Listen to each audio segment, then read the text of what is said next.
नमस्कार दोस्तों, स्वागत है आप सभी का साइंस जर्नी में। दोस्तों, अगर आपसे ये कहा जाए कि पूरी दुनिया में आज से 2500 साल पहले यानी कि 2500 ईयर्स पहले के महापुरुषों का आपके पास कोई सबूत है, सभी हाथ खड़े कर देंगे। लेकिन भारत सबूतों के लिए जाना जाता है। भारत की धरती पर जन्मे बुद्ध हों या महावीर हों, हम आज इनके सबूतों पर चर्चा करेंगे। अब काल्पनिक कथा कहानी गप्पे के सबूत तो मिलेंगे नहीं, समकालीन छोड़ दीजिए, उनके तो दूर दूर बाद तक के भी सबूत नहीं मिलेंगे, तो उनकी क्या चर्चा करनी। तो आइए आज हम चर्चा करते हैं कि बुद्ध के समकालीन सबूत कितने हैं, महावीर के समकालीन सबूत कितने हैं। शुरुआत करते हैं बुद्ध से। तो दोस्तों बने रहें, वीडियो को अंतिम तक देखिएगा, क्योंकि ऐसी वीडियो आपको कहीं नहीं मिलने वाली, कोई नहीं देने वाला, न इतिहास की किताब में मिलने वाली है और न ही कहीं और मिलने वाली है। तो बुद्ध के 3 तरह के सबूतों में से पहली चर्चा आती है सबूतों की।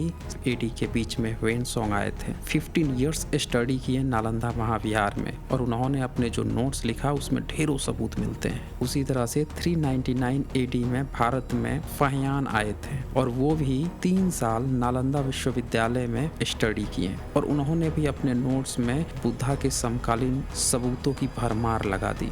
बुद्ध के समकालीन जो दूसरे सबूतों की हम चर्चा करेंगे वो है आर्कियोलॉजी से। तीसरे एविडेंस भी आर्कियोलॉजी से ही रिलेटेड है, जो कि बुद्ध के समकालीन तो नहीं है, पर बुद्ध के बारे में उनसे जस्ट आगे के बाद में, चाहे सम्राट अशोक हों या उसके बाद से सांची के स्तूप या वैसे और भी तमाम राजा आए हैं, वो एविडेंस देते हैं। पर आज की हमारी जो चर्चा है तीसरे सबूत पे न करके हम पहले प्राइमरी सोर्स पर फोकस करेंगे, जो नालंदा विश्वविद्यालय के मेधावी छात्रों ने अपने आंखों से देखा, लिखा था, और जो आज की डेट में आर्कियोलॉजी से जमीन फाड़ के निकल रहे हैं। तो चले शुरू करते हैं। बुद्ध के समकालीन 12 स्तूपों की चर्चा आती है। तो सबसे पहले हम आपको 8 स्तूप के बारे में बताएंगे, जिनका जिक्र आपको गंधार कला में मिल जाएगा, जो ईसा की पहली दूसरी सदी में बनाई गई थी, और उसका जिक्र आपको सांची के स्तूपों में, अजंता केव्स इत्यादि में मिल जाएगा, जहाँ पे ये दिखाया जाएगा कि एक विद्वान जो है बुद्धा रेलिक्स को 8 पार्ट में डिवाइड कर रहा है। तो वो जो प्राइमरी 8 स्तूपा हैं वो ये हैं: कपिल वस्तु, दूसरा है कुशीनगर, तीसरा है रामग्राम जो कि आज नेपाल का हिस्सा है, चौथा है पावा, पांचवा है अलकप्पा, छठा है वेथाददीपा, सातवां है वैशाली और 8वां है राजगृह। इसके अलावे भी 4 और समकालीन सबूत हैं बुद्धा के समय के। अभी तक जो 8 स्तूपों की चर्चा हुई है वो बुद्धा के बोन से, उनके अस्थियों से, उनके शरीर जो जलाए गए थे उसके राख अवशेष से बने हुए स्तूप की बात कर रहे थे, और अगले जो 3 की हम बात करेंगे वो भी बुद्धा के शरीर से ही रिलेटेड होंगे। तो आइए अब हम 9वें स्तूप की चर्चा करते हैं। 9वां स्तूप था द्रोण स्तूप। अब नालंदा विश्वविद्यालय के मेधावी छात्र वेनसोंग जब गाजीपुर से वैशाली की तरफ आ रहे थे, तब उन्होंने गाजीपुर के ही इलाकों में द्रोण स्तूप देखा था, और उसके बारे में उन्होंने डिटेल्स में लिखा। क्या लिखा उन्होंने कि हम एक टूटे फूटे स्तूप के निकट पहुंचे, जिसका 10 to 20 फीट ऊंचा भाग अब तक वर्तमान है। आगे वो लिखते हैं कि प्राचीन काल में तथागत बुद्ध के महापरिनिर्वाण प्राप्त करने पर उनके शरीर धातुओं को 8 राजाओं ने आपस में बांट लिया था। विभाग करने वाले विद्वान द्रोण ने अपने शहद लगे हुए घड़े में भर भर कर सबका भाग बांटा था, और आप अंत में घड़ा लेकर चला गया था। अपने देश में पहुंचकर उसने उस पात्र के भीतर का चिपटा हुआ अवशेष खुरच कर एक स्तूप बनवाया, तथा उस पात्र को भी प्रतिष्ठा देने के लिए स्तूप के भीतर रख दिया था, और इसीलिए इसका नाम द्रोण स्तूप है। अब जिन लोगों को भी इस बात का डाउट है कि द्रोण को ब्राह्मण कह दिया जाता है, अनुवादक जो है बड़ी चालाकी से उसको ब्राह्मण अनुवाद कर देते हैं। मैं एक चीज क्लियर कर दूं कि अगर वो ब्राह्मण था तो स्तूप क्यों बनवा रहा था। सीधी सी बात है कि वो ब्राह्मण नहीं था, बल्कि वो विद्वान था। और सबसे खास बात क्या है कि ये जितने भी मेधावी छात्र हैं जिनके नोट्स मिले हैं, उन्होंने अपनी किताबों में कहीं भी ब्राह्मण शब्द प्रयोग नहीं किया है, बल्कि पोलमैन शब्द प्रयोग किया है। ये अनुवादक जो हैं ये धूर्तता करके ब्राह्मण अनुवाद कर देते हैं। अब चूंकि सम्राट अशोक ने जितने भी स्तूप थे सबको तोड़वा कर उनकी अस्थियां निकाल कर और 84,000 स्तूप बनवा दिए थे बुद्धा के स्मृति स्थलों पर, तो इसका भी जिक्र किया किया है वेनसोंग ने। आगे वो लिखते हैं, सम्राट अशोक ने बुद्ध की स्मृति स्थलों को बनवाने के लिए 84,000 स्तूपों की रचना की थी। तब उन्होंने उस दूर्ण स्तूप को तोड़कर बुद्धावशेष यानी उनकी अस्थियां और उस घड़े को निकाल लिया और प्राचीन स्तूप की जगह एक नवीन और बड़ा स्तूप बना दिया। अब आइए हम आपको 10वें स्तूप के बारे में बताते हैं। वो आपके दिमाग को हिला देगा। और जितने भी मौर्य हैं, कुशवाहा हैं, आप लोग तो ध्यान से सुन लीजिए। आप शुरू से ही बुद्धिस्ट थे, इसका सबूत भी यहाँ मिलने वाला है। यहाँ से आपको सबूत मिलेगा कि बुद्ध के समय ही सारे के सारे मौर्य लोग बुद्धिस्ट थे। दरअसल नालंदा के होनहार छात्र फाहियान का नोट्स मिला है 5वीं सदी का। अब नालंदा यूनिवर्सिटी के होनहार छात्र के नोट्स को तो आप तो गलत नहीं कह सकते, वो तो प्रमाण है, पूरी दुनिया मानती है। तो वो क्या लिखते हैं कि कुशिनारा में आ रहे थे तो रास्ते में जो गोरखपुर का क्षेत्र था वहीं कहीं पे पिपली वन था। तो बोलते हैं कि वहाँ पे उन्होंने अंगार स्तूप देखा था। अब ये स्तूप का नाम भी अंगार क्यों है, इसके पीछे भी एक रोचक घटना है। भगवान बुद्ध के महापरिनिर्वाण पर जब उनके शरीर के सब धातुओं का विभाग हो गया, यानी 8 हिस्सों में 8 राजाओं को बांट दिया गया, तब मौर्य राजा लोग भी पहुंच गए कि हम बुद्ध को मानने वाले हैं, हमारा अवशेष कहाँ है भाई। तो वहाँ पे जो द्रोण विद्वान था उसने सोचा कि अब हम क्या करें। तो उसने जितने भी अंगार थे, जो बुद्ध की चिता जलाई गई थी, जितने अंगार बचे थे उनको समेटा और उनको सौंप दिया मौर्य लोगों को। तो फिर मौर्य लोग उसको लेकर पिपली वन गए और वहाँ पे उसका स्तूप बनवाया, जिसको 5वीं सदी में अपनी आंखों से फाहियान ने देखा था और लिखा था। अब जरा सोचिए, बुद्ध के समय में ही मौर्य लोग बुद्धिस्ट थे, तो चंद्रगुप्त मौर्य हों या बिंदुसार हों या सम्राट अशोक हों, ये सब लोग बाय डिफॉल्ट मौर्य थे। फर्जी कहानी बना के हिंदू अब वैदिक ये पड़ा हुआ है। सही इतिहास पढ़िए, सही जगह से पढ़िए दोस्तों। कभी डिटेल्स में भी इस पर वीडियो बनाऊंगा। फिलहाल आगे बढ़ते हैं और ले चलते हैं आपको अब 11वें स्तूप पे। अब इस 11वें स्तूप का जिक्र बहुत कम मिलता है, पर हम आपको बताएंगे। वेनसोंग जब नेपाल के रामग्राम से कुशीनगर की तरफ लौट रहे थे, तब उन्होंने रास्ते में इसको देखा था और तब उसका जिक्र किया। उन्होंने अपने नोट्स में लिखा कि प्राचीन समय में जब तथागत भगवान का अंतकाल हुआ और उनका शरीर धातु विभक्त कर दिए गए, उस समय विद्वानों को कुछ भी नहीं मिला था। याद रखिएगा, ब्राह्मण आपको अनुवाद करके पकड़ाएगा, फंसिएगा मत। एक्चुअल जो किताब है उसमें पुलमैन शब्द लिखा हुआ है, ये अनुवाद करके जबरदस्ती ब्राह्मण करता है। तो जो विद्वान हैं उन लोगों को कुछ मिला नहीं, तो वो सब क्या किए, जहाँ बुद्ध को जलाया गया था शमशान पे गए और जो चिता की राख भस्म वगैरह थी उसी को उठा के लेके गए और उसी के अपने देश में स्तूप बनाकर पूजा किए। वही वो स्तूप था जिसको अपनी आंखों से वेनसोंग ने 7th सेंचुरी में देखा था और उसका नाम भस्म स्तूप बन गया, क्योंकि वो भस्म को उठा के बनाया गया था। 12वां स्तूप जो केसरी स्तूप, जो बुद्धा ने अपने भिक्षा पात्र दान दे दिया अपने शिष्य को,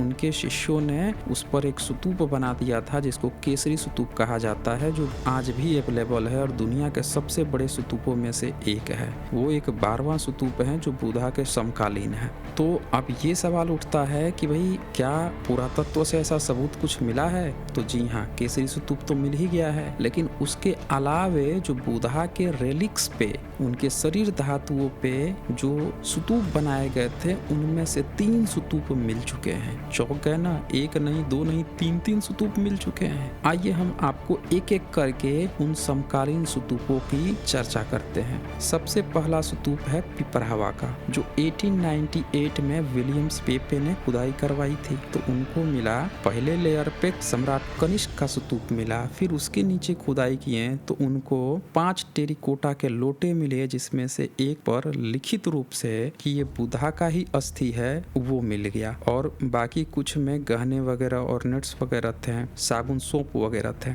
लेकिन फिर कुछ इतिहासकारों ने उस पर सवाल उठा दिया कि भाई देखो, वो हो सकता है कि वो सम्राट अशोक के समय का हो, क्योंकि सम्राट अशोक ने 84,000 स्तूपों को बनवाने के लिए जो मूल स्तूप थे उन सबको तोड़ दिया था। तो जब तोड़ दिया था तो भाई ये हो सकता है सम्राट अशोक का बनवाया हुआ हो, और लिखित में मिल रहा है तो हो सकता है पॉसिबिलिटी सम्राट अशोक का ही हो। तब फिर KM श्रीवास्तव 1973 में, जो कि ASI के हेड थे। उन्होंने सोचा कि कनिष्क का लेयर मिल गया, सम्राट अशोक का अगर यह लेयर है तो इसके नीचे पक्का बुद्ध का लेयर होना चाहिए। तो उन्होंने फिर उसी पिपरावा स्तूप पे जहाँ तक वो खुदाई हुई थी उसके नीचे फिर खुदवाया और उसके नीचे फिर से रिलिक्स मिल गए और वो बुद्धा के रिलिक्स माने गए जो बुद्ध के समकालीन थे। अब ASI ने क्या किया है, दिल्ली नेशनल म्यूजियम जो है उसके पूरा एक सेक्शन बना दिया है जहाँ पे बुद्धा रिलिक्स को प्रदर्शित किया जा रहा है और उसे थाईलैंड में प्रदर्शन के लिए भेजा गया, श्रीलंका में प्रदर्शन के लिए भेजा गया। सन 2022 में ही अभी मंगोलिया में स्टेट गेस्ट बना के भेजा गया था। सोचिए, भारत सरकार पूरे विश्व में स्टेट गेस्ट बनाकर बुद्धा बोन्स को भेज रही है और किसी सड़क छाप ने यह प्रचार फैला दिया कि ASI ने बताया है कि उसके पास बुद्धा का कोई बोन्स वगैरह नहीं है। सब झूठी फेक न्यूज फैलाते हैं दोस्तों। असल बात यह है कि 2022 में भारत सरकार ने स्टेट गेस्ट बना के मंगोलिया भेजा था और कोई भी व्यक्ति जाकर दिल्ली नेशनल म्यूजियम में उन दोनों अस्थि बोन्स को देख सकता है। अब यहाँ पे सवाल ये आता है कि ये तो एक स्तूप की बात हुई, क्या इसके अलावे भी कोई स्तूप मिले हैं? तो जी हाँ, 2 और स्तूपों की मैं चर्चा करूंगा। अब मैं आता हूँ इससे भी बेहतर एक ऐसा सबूत बताने के लिए जहाँ पे न तो सम्राट अशोक के लेयर की चर्चा है और न ही कनिष्क के लेयर की। यहाँ तो सीधे सीधे चर्चा है बुद्धा के समकालीन की। जी हाँ, ये दूसरा समकालीन सबूत है बुद्ध के समय का, वैशाली का सबूत। दरअसल फाहियान ने अपने नोट्स में कुछ बातें लिखी थी और जिसके आधार पर 1956 यानी आजादी के बाद KP जायसवाल इंस्टीट्यूट ने खुदाई करवाई वैशाली में और उनको बुद्धा का वो बोन्स मिल गया। अब बुद्धा के जो बोन्स मिले वो कच्ची पे बनाए गए थे, पका हुआ स्तूप नहीं था। तो सवाल ये उठा कि भाई अगर वो कच्चा था तो इसके क्या प्रमाण है कि वो फिर बुद्ध का ही हो और सम्राट अशोक ने उसको क्यों नहीं तोड़वाया था? तो इसका भी जवाब ह्वेनसांग ने अपने नोट्स में लिखा हुआ था। आइए मैं पढ़ के सुना देता हूँ ताकि किसी को कोई कंफ्यूजन न रहे। तो ह्वेनसांग ने अपने नोट्स में लिखा, यह स्तूप वैशाली के राजा का बनवाया हुआ है। भगवान बुद्ध के महापरिनिर्वाण के पश्चात इस स्थान के किसी प्राचीन राजा ने बुद्धावशेष का कुछ भाग पाया था और उसी के ऊपर उसने यह अत्यंत वृहद स्तूप का निर्माण कराया। भारतीय इतिहास से विदित होता है कि पहले इस स्तूप में बहुत से शरीर धातु थे। सम्राट अशोक ने उसे खोलकर उसमें से निकाल लिया और केवल एक भाग रहने दिया। तो यहाँ से आपको एक बात तो क्लियर हो गई होगी कि वो क्यों कच्चा था, क्योंकि सम्राट अशोक ने उसमें से सारा अस्थि नहीं निकाला था, कुछ भाग छोड़ दिया था और उसको दोबारा नहीं बनवाया था, इसीलिए वो उसी फॉर्म में रह गया था, इसीलिए खुदाई से मिल गया। लेकिन यहाँ सवाल ये आता है कि ये वेरिफिकेशन तो एक स्क्रिप्चर के माध्यम से हो रहा है जो ह्वेनसांग का नोट्स है। क्या कोई आर्कियोलॉजी भी इस बात को बता रही है कि वहाँ पे बुद्धा का स्तूप बने थे? तो जी हाँ, बुद्ध और बुद्ध का धम तो आर्कियोलॉजी के लिए ही जाना जाता है। दुनिया का एकमात्र यही ऐसा तो धम है जो आर्कियोलॉजी से बना हुआ है। इसके सबूत जमीन खोदने से मिलते हैं। तो ईसा से 100 साल पहले का सांची का स्तूप भी उत्खनन से मिल चुका है और जहाँ पे चित्रांकित रूप से ये दिखाया गया है कि लिच्छवी के लोगों ने वैशाली का जो स्तूप बनाया था उनको रेलिक्स का एक हिस्सा मिला था और उन्होंने वैशाली में जाकर स्तूप बनवाया था। तो ईसा की पहली सदी में सांची के स्तूप पे ये उत्कीर्णित है और वहां से ये सबूत वेरीफाई होता है। फिर अब जब KP जायसवाल इंस्टीट्यूट ने वो जो खुदाई किया था उसके जो अवशेष मिले, बुद्धा के जो रिलिक्स मिले, वो 1972 में पटना म्यूजियम में संरक्षित कर लिया है और जिसको भी बुद्धा के उस रिलिक्स को देखना है तो आप पटना म्यूजियम में जाइए और वहाँ पे अपनी आंखें फाड़ फाड़ कर उन सबूतों को देख लीजिए। अभी तो सिर्फ दिल्ली नेशनल म्यूजियम की बात हो रही थी, पटना नेशनल म्यूजियम में भी रखा हुआ है। अब इसके बाद से आपको ले चलते हैं उस तीसरे स्तूप के पास। ये एक ऐसा स्तूप है जो आज नेपाल का हिस्सा है। दरअसल रामग्राम में भी बुद्धा के रिलिक्स गए थे और वहाँ पे बुद्धा के जो अस्थियां थी उस पर स्तूप बनाए गए थे और इसका जिक्र फाहियान और ह्वेनसांग दोनों ने अपने नोट्स में लिखा, बड़ी डिटेल्स में लिखा। ह्वेनसांग लिखते हैं कि प्राचीन राजधानी यानी ये जो रामग्राम है जिसको लनमो कहते हैं, वो इसकी राजधानी के दक्षिण पूर्व में एक स्तूप ईंटों का है। उसकी ऊंचाई 100 फीट से कम है। प्राचीन समय में तथागत बुद्ध के महापरिनिर्वाण प्राप्त करने पर इस देश के एक प्राचीन राजा ने उनके शरीर में से कुछ भाग लाकर वहीं प्रतिष्ठा से इस स्तूप को बनवाया था। और यही बात फाहियान भी लिखते हैं। साथ में ये भी लिखते हैं कि सम्राट अशोक जब बाकी के स्तूपों को तोड़ चुके थे तो यहाँ पे भी आए थे कि इसको भी तोड़ के नया स्तूप बनवा लेंगे और अस्थि उसमें से निकाल लेंगे। लेकिन क्या हुआ कि वहाँ पे नागवंशी जो सम्राट लोग थे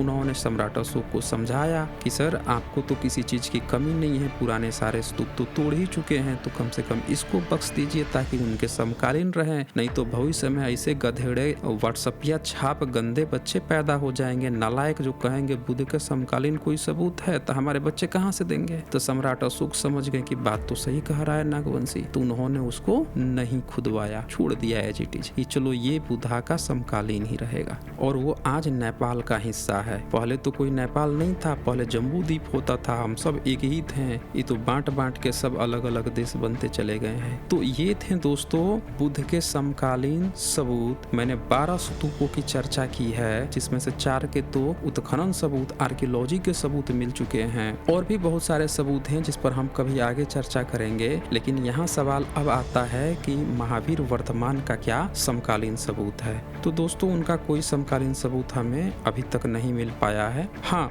ईसा की पहली दूसरी सदी से उनकी कुछ मूर्तियों की बातें चलने लगती हैं और बुद्ध धर्म में उनको एक अरहत की तरह माना जाता है, तो उनके भी सबूत ईसा की पहली दूसरी सदी से कहीं कहीं मिलने शुरू हो जाते हैं। हाँ, राम कृष्ण ब्रह्मा विष्णु महेश दुर्गा काली सहित 33 करोड़ देवी देवता का कोई सबूत नहीं है। समकालीन तो भूल जाइए, उनके बाद क्या भी नहीं है। मतलब एक होता है ना कि चलो आपके समकालीन नहीं मिल रहा है तो 100-200 साल बाद तो किसी ने जिक्र किया होगा, 500 बाद तो कोई चर्चा की, वो भी छोड़ दीजिए। ये तो कहाँ लाखों लाखों साल की चर्चा। वो अलग बात है कि 16 करोड़ साल पहले का डायनासोर का सबूत मिल गया, लेकिन इनका नहीं मिलेगा। कब का मिलेगा इनका? तो बुद्धिज्म की जो महायान शाखा है उन्होंने जो शिल्प कलाएं बनाई है उन्हीं शिल्प कलाओं को उठा के लेके बैठ गए हैं। अब उसी को गाना गा रहे हैं, तो उससे पहले कहाँ से सबूत मिलेगा जब वो है ही बुद्धिस्ट का। तो अब जातक कथाओं में राम की चर्चा है, जातक कथाओं में वासुदेव की चर्चा है, तो उसका सबूत बुद्धिज्म से पहले कहाँ मिलेगा जब उसकी रचना ही बुद्धिस्ट ने की है।